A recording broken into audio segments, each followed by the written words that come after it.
We are back for the Nationals, the biggest esports event here in the country. My name is Wolf. Kasama si Midnight, your casters para sa series na to. Game number 2 na ang ating papanoorin. It's gonna be Happy Feet Emperors versus Two Execution Punishers. And Happy Feet Emperors, alam natin, they have to win this to force a game number 3 dahil lamang na nga ang Two Execution Punishers.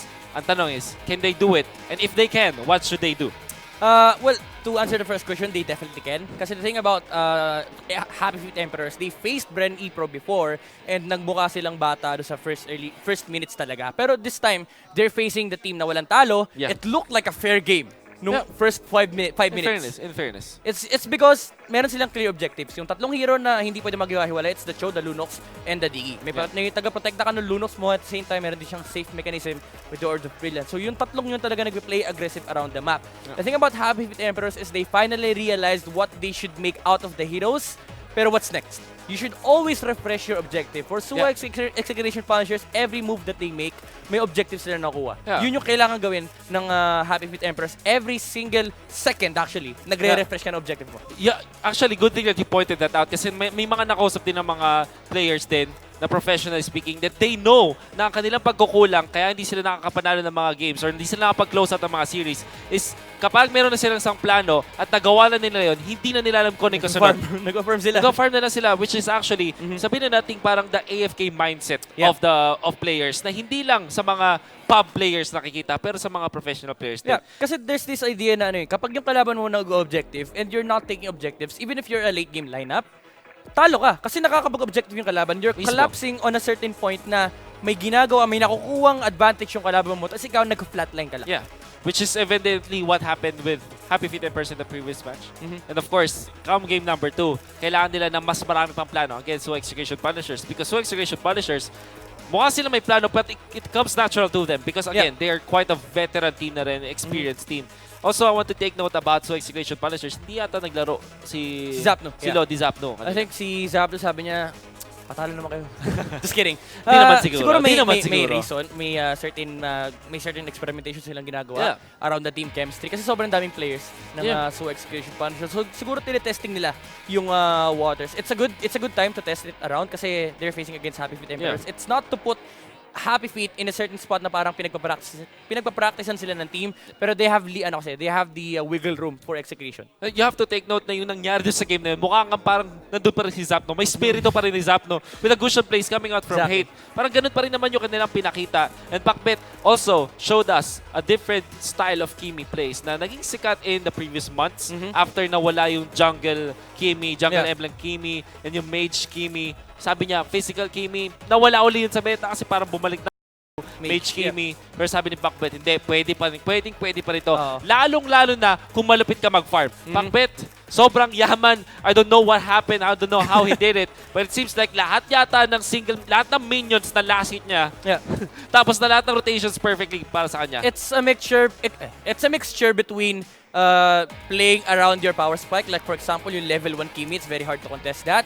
And yung rotations yung ginagawa ng Execution Punishers, talaga na-utilize niya every single time nako-contest yung Happy Feet Emperors. There's always a Kimi na dalawang lane yung pinaglalaroan. And thirdly, that's the benefit of having a bounty hunter on the Kimi. Kahit isang kill lang yung nakuha niya, it was able to propel him into a point na ang aga ng Berserk's Fury, mas mabilis yung farm niya, kasi exponential yung growth ng isang Kimi. Exactly. Especially if you get a physical farming item. Like for example, nakakuha ka lang ng Javelin, I think it's called yung critical chance na binibigay sa'yo. Kahit pa yung mga yun lang, if it procs properly, makapag-switch ka from lane to jungle, back to the lane, back to the jungle ng sobrang bilis. And again, yung pattern mo na pag-farm talagang na-amplify dahil nga naman nagkaroon ka ng exponential growth. Parang simula pa lang maganda na, paganda lang yan. And sobrang commendable kasi you know na may clear idea si Pakbet on how to play this one. He went for Berserk's Fury, then Hasklo kasi alam niya mag-jungle at mag-jungle. Exactly.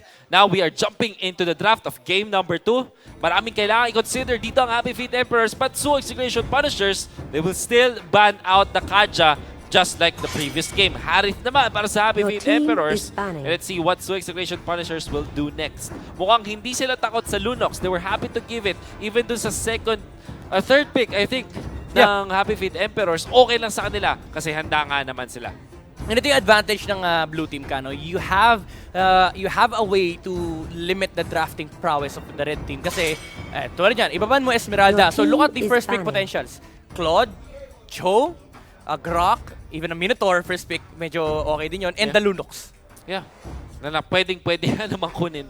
Well, I guess for both teams. But Happy Feet Emperors right now, they will ban out the Grok Your just like in the team previous is game. picking. Ayaw na nilang ibigay. Siyempre, ang comfort plays. But Chakno showed us in that previous match as well na kayang-kaya na rin laruin ang iba't ibang klase ng hero, particularly the Akai. For Suicide Execution Punishers, the question is, will they get the Cho this time? Will get the Lunox? Pero Cho, as expected, Your priority team is para sa picking.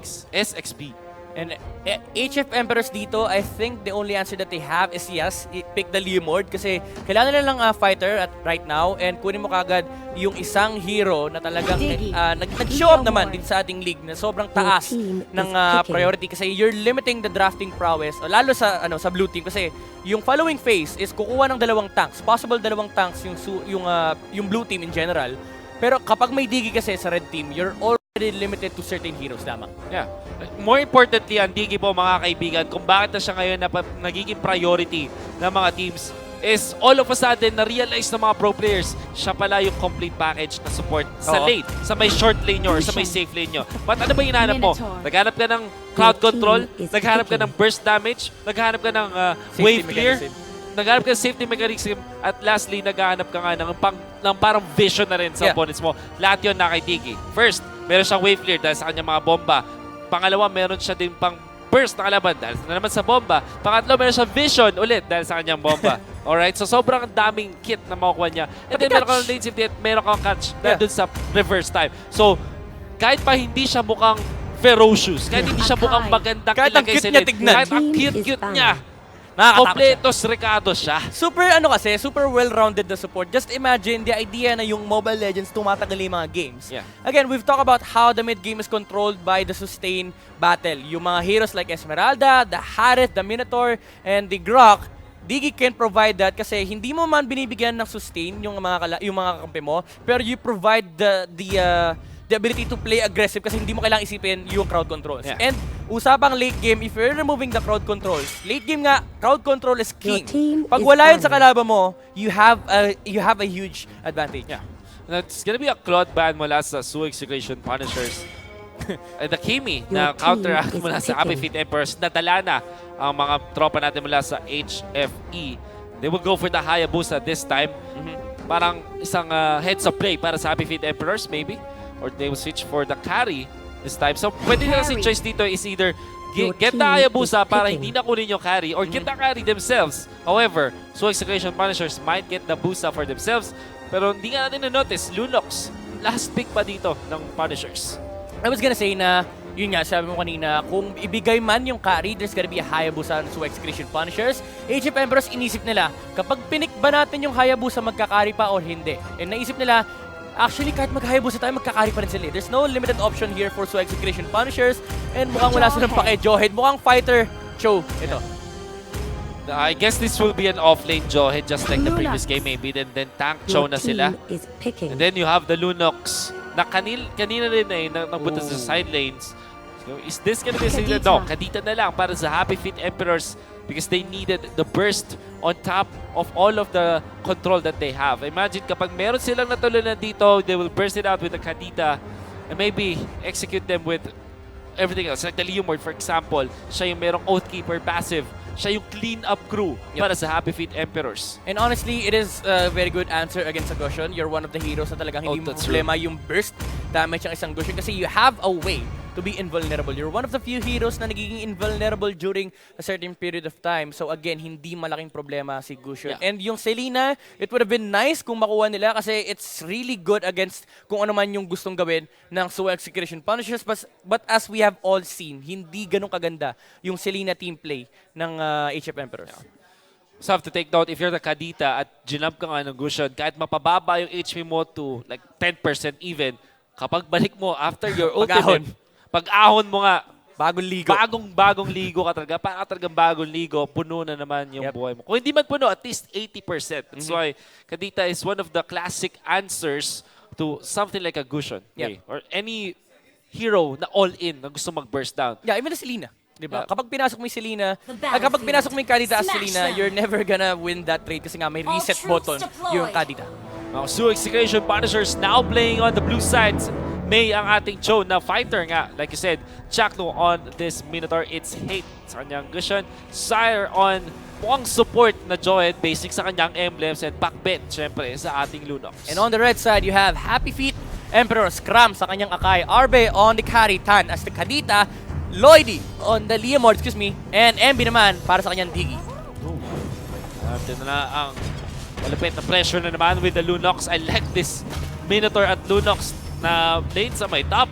Hindi sila titigil. Imagine, Lunox will just depend on the mana kasi yung HP regeneration niya will come out of this Minotaur, and then they can dish out so much damage on the members of Happy Feet Emperor up top. Dahil again, yung uptime nila dito walang tigil. Yep, talagang hindi sila titigil sa pag-pressure ng lane na yan. And Happy Feet Emperors, they understand that there's so much na dinadala ng Minotaur tsaka Lunox. So in the meantime na nasa lane yung dalawang yan, kunin muna natin yung buff. Yeah, and Hate gets the crab coin, of course. The rotation, babalik na siya sa ngayon, papunta sa may gitna. Habang yung sila Lunox sa mana, doon pa rin sa may top lane, always continuing to pressure the carry. Report back to the base para makapag-heal up na kanyang mana. Pero he's gonna be ready for the next wave na naman, for sure. Yep, interesting approach lang no kay Diggy rito. He went for the Magic Worship emblem. Other than the... kasi usually, di ba, kapag ganitong klaseng lineup na medyo wala kayo masyadong burst damage, you're going for the focusing mark. Kasi kapag nahuli mo yung isang hero, kunwari natalo na ni Akai, you have the necessary damage to burst through kung sino man yung papatay nyo. Pero this time, he's gonna go for the Magic Worship. So bubuo siya dito ng mga mage items like Fleeting Time. Yeah. I guess Fleeting Time talaga yung best core item, first core item para sa isang Diggy. Siyempre, meron ka rin CD reduction. Sobrang helpful kapag meron kang mga bomba, pero napakadali pag-take ng Punishers dun sa may bandang turtle. Tan wants to go for Chakno, but Chakno is very, very tanky. Pero naka rin siyang ultimate, pwede nga niya itong gamitin. In fact, gagamitin na nga niya! Tatlo na huli, naka-mag-flicker pa din Scrap, pero maabutan pa rin siya. Pero napag-hurricane dance muna siya, and there's gonna be the first blood because the burst of the Kanita is gonna be real. And now Sire is in trouble, nakapag-shielding pa ng konti, nakapag-serve the damage, but eventually will fall. Tan, but Tan already compromised. It's gonna be the Lunox taking him out. Sobrang bilis the damage mula sa Lunox. And again, the power of a Kadita against a Gusion. You can never go all in. Even though Kram almost died dun sa burst ni Gusion, the Kadita was able to save the day for Happy Feet Emperors. Pero immediate answer from Suwa Execration Punishers. The pressure was on the top lane. Grabe, saan Pakbet? Tamang pambubrus ka lang laban dito kay RP at tutulak na nga siya. MB, balik na sa kanyang tunay na form. But Pakbet is gonna be pulled back. Saktong-sakto, wala na siyang minion wave. But RP is way too weak pa ngayon. Yep. At hindi niya kakayanin dito ang ating Lunox. Again, the downside of having a carry, talagang isipin mo 4 versus 5 lagi yung team fight. Wala talagang kwenta si carry sa early Kulang game. talaga. Oo, kulang sa vitamina. And Suwa Execution Punchers, they know na hindi nila kailangan problemahin yung carry. That's why you see rotations already on the bottom lane here. Pero mukhang mauunahan sila dito. Nice dodge mula kay Sire doon, of course. Pero may ipit pa rin siya dito ni Akai. The Leomord wants to go forward at napatay nila yung Johen. Now they call in the ultimate mula kay Tan. But Tan, medyo nagkakait ng konti. Wave the Dragon, kinamit nila dito. And now Hate is quite compromised. Pero jump pa rin sa likod kay Lloydie. At si Lloydie ang kanyang mamatay. Milo Fury connected dito kay Tan. But Tan will not be the target dahil pinatay nga nila yung Akai doon. And instantly, pupush sila. Yeah, Suwa Execution Punchers, again, it's always objectives. Even though they're trying to get kills, it always leads to objectives. Alam nila na yung trabaho, kapag may nakaharang na hero, sige, dun natin patayin. Pero kapag libreng-libre, wala tayong pakialam sa hero. Ang Pakbet, tamang pagsusulo lang dun sa may top lane, sa gitna, nagpupush lang the Punishers dito sa gitna. Napakabilis. Walang pakialam sa hero. Oh yeah, dahil napakahunat nga nila with the Minotaur as well as the Johe dun sa may gitna. And instantly, another objective na naman para sa Suwa Execution Punishers. Grabe, surgical ang ginagawa ng Punishers dito. Ito na naman si Chakno, Kuya Wolf. Lagi niyang ginagawa to. Sige, subukan niyang lumapit. Nandito lang ako. There's a new gangster in town at Chakno ang kanyang pangalan. Siya na ang tunay na siga ngayon. Dahil si Ted, si Kuya Ted sa tunay na gangsta nagpapahinga. Ito siya naman daw ang tunay na gangsta. Napatay dito si Lloydie. Isang mabilis para sa Punishers dun sa baba. Again, look at mid lane, walang nagde-defend. Tinapos sila yung buhay ng Torre. Bottom lane, may Leomord. Sige, patayin natin. Grabe, siga talaga to. Siga ang galawan dito ni Kuya Chakno habang tumutulak lang ang Suwa Execution Punishers din sa baba. Ngayon lang ako nakakita ng ML game na hindi pinapansin yung hero, Kuya Wolf. Wala silang pakialam. Torre lamang ang nasa isip nila. Kasi si Chakno nga yung nag-iisip na siya yung Oo. isagot. Siya na He yung is the bahala answer. sa kabila. Kumbaga, bouncer. Oh. Na hindi pinapalapit yung mga kalaban. Ito naman, kumukuha lang sila ng buff. Sabi ng Swag Secretion Punishers, kukuha kami ng kill pag alam namin kaya namin. Pero pag hindi namin kailangan, mga buff lang, mga micro-objectives lang muna ang kukunin namin. Bahala kayo dyan. And look at Chapnu, talagang tinatayuan niya lang yung Akai. Tsaka Kadita sa middle lane. Oh, they will try to contest for the buff up top. And it Ura will be three. taken by Tan. Pero may nahuli yata yung naka-enjoy. But Time Journey is gonna be there. Napag-ulti pa nga dito si Tan dahil sa kanya ultimate. Oh! Chakno! Kumuha sa apat na kumula. Kahuli na naman sila dito at Sakai going down. Wait, the Dragon medyo malalim para kay May. Pero meron shoot po malayo. What was that from Chaknu? Kumonekta sa apat. Oh my God! Chaknu! MVP indeed! What was that initiation? So Execration Punishers, it looked like wala silang makukuha doon. Pero si Chaknu, I am the answer! Wag niyo akong pagdududahan! Grabe. With all of the initiations of Swag Secretion Punishers, yung panggagabol. Biguyan mo, Chakno, isang gangsta talaga. Walang, hindi makaporma. Yung Happy Feet Emperors, kahit ilan yung damit nila, hindi sila makaporma. And ito ang sakit ng carry ever since. Pag wala na kayong outer turret, saan kayo pupunta? Turtle na naman. Pangatlo na This is just a third. Alam mo, sa sobrang intense ng mga nangyari action, di ko nga napansin, 6 minutes pa lang. And mind you, Kuya Wolf, yung third turtle, usually 7 minutes retake yan. Exactly. 6:45 nila tinapos. 21,000 ang overall gold worth ng Swag Secretion Punishers. And ayan na naman si Chaknu. Binabouncer lang yung lanes ng Happy Feet Emperor. Subukan nyo lumabas. Subukan nyo lang. And you have to take note, wala ka siyang binubukong item dito. Meron siya 3.4k, pero yung mga items siya maliliit lang kasi kinukuha niya yung value ng mga small items. Eventually nakuha siya ng Athena Shield. Yeah. Pero ang dami pa rin niya mga recipes na hindi pa kinukompleto kasi merong value, mataas yung value ng mga leather jerkin, ng mga magic resist niya. And that's enough for him to be this gangster nga na nagiging problema ng Happy Feet Emperors. Yeah, you're not like the main core na kailangan mong buuin yung items. We've seen Pakbet utilize that. Yung Chepi ng Javelin just for the crit chance. And sabi ni Chakno dito, ba't ko kailangan buuin yung item? Eh, ito lang naman yung kailangan ko. Tamang recipe lang dun sa isang cookbook. Yeah. Wow, this is so Execration Punishers flexing their muscles without Zapnu. Sabi nila, nandito naman si Kuya Chaknu. Oo. Your time is up. Your time is up, Zapnu. Chaknu na. Chakno na ang crazy ngayon. I'm the real player! Pero Ito may na nahuli. huli! That's a Sire and May combination to take down. What? Look at the dash from back! Almost muntik 3 na. hitting si MB. Buti na lang nabuhay doon at nakatakbo. Pero yung Torre nila sa gitna, that's the inhibitor. Now compromised as the Punishers free to take it from them. Kukunin na ka rin yata nila yung top lane pero walang minion wave. All eyes on Chaknu Kapag actually ginamit niya na yung rage state niya, kailangan niya pa mag-charge up. Yan ang pang charge. Exactly. Pero yung Torre sa baba, that's the inhibitor. Pangalawang matitake down ng Punishers and they even take out the Akai. Tumalon dito si Chakno para kay MP. May wants to go for any pick-off. May Pero flicker ubus yan, na inhibitor. Times Journey ginamit na pero may naipit yata doon sa may top. That is gonna be another kill. Kay Tan na naman. Sa mga inhibitor sa Chakno. Kumonekta na naman pero nahatak siya daw. Papunta doon sa fountain pero may natos using the ejector for the side of Happy Emperors and Swag Secretion Punishers. Mukhang another 2-0 na naman para sa kanila. Perfect record! Isa na lang! And tapos na! Another 2-0 indeed! For Suwa Execration Punishers, mukha pa ni Chaknu yung lumabas. Well deserved. Ang bagong gangster sa ML scene sa Pilipinas. Gusto ko lang sabihin, walang ligtas kay Chaknu. Kahit base mo, hindi ka isasalba. Tinalunan sa loob ng base 3 buhay, isa natira. So Execration Punishers, even without their star player, would say, Zapno, sabi ni Pakpet dito, sige, ako na lang muna. Wala naman si Kuya Zap. Kaya pa rin namin to.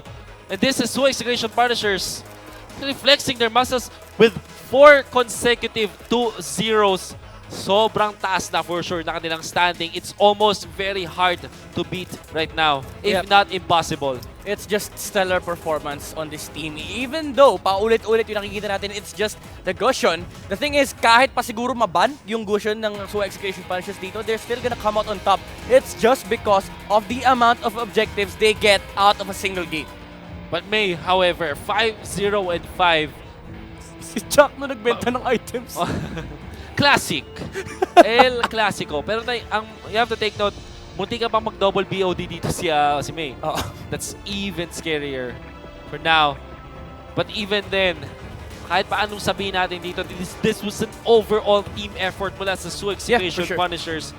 Meron silang blueprint, nasunod nila yung blueprint down to the very last detail. Sobrang swabe ng kanilang pag-take ng objectives. To a point na 6 minutes 40 seconds, sinabi mo to, tinake note mo to kanina, nakuha na nila agad yung pangatlong turtle. Unscathed. Yeah. Wala man lang contest wala sa HF Emperors. Not a single one. Dahil sobrang swabe ng kanilang galawan. Chakto, of course! There you go! MVP of the game! And look at that post, mga kaibigan. Suntukan tayo, tara. Ganyan nga yung ginawa niya kanina against Happy Feet Emperors. Okay, feeling ko, kailangan natin mag-isip ng talagang moniker para sa kanila. Guys, sa lahat ng mga nanonood ngayon, lapag nyo dyan. Lapag nyo dyan. Kung ano yung gusto nyo tawag kay Chakdo. Sa amin, the answer. Para sa akin, ewan ko, the gangster. The gangster. Tapos na ang panahon ni Tets. Mukhang ipapasa na ni Kuya Tets ang ano dito eh. Ang trono. Pero hindi natin alam for sure. Baka mayroon pa mas malupit at mas witty at mas akma na moniker para kay Chakdo. But how good was that? I mean, so Execution Punishers, paano na sila pipigilan ngayon? There's a reason why lahat ng teams nakatutok sa Onyx nung pumunta sila dito sa Pilipinas. Sabi natin, tuloy-tuloy yung objectives and it is what we are seeing right now coming out from Su Execution Punishers. Unstoppable objectives. Okay, so it's all about how other teams will out-objective, if there's a word for that. Outplay with objectives. Yep. Ang Su Execution Punishers, we don't know for sure, pero ang alam ko dito is, kayong lahat na nanonood dyan, gusto nyo mapanood na naman ang interview for sure, kung sino man ang interview natin. But that will be after the break. Huwag kayong alis dahil magbabalik ang The Nationals.